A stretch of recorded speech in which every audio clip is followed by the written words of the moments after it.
Watu wengi hawajajua kuwa na moyo safi ni faida yao. Hawajajua. Wanatumia viegezo vya mambo ya watu kumake sure mioyo yao ni chafu. Wanatumia mambo ya ndoa kufanya mioyo yao kuendelea kuwa chafu. Wanatumia makosa ya watu kuacha mioyo yao kuwa chafu. Wanatumia mambo ya udhaifu ya watu kujisitiri katika mioyo michafu. Moyo wako kuwa safi ni faida yako, si faida ya mtu, ni faida yako. Maana utamwona nani? Utamwona Mungu.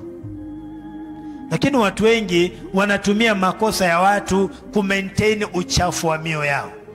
Wanatumia udhaifu ya watu kudumisha uchafu wa mioyo yao. Maana kinachofanya moyo wa mwanadamu uwe mchafu si Mungu, si pepo. Anayefanya moyo wa mwanadamu uchafu ni mwanadamu wenzake.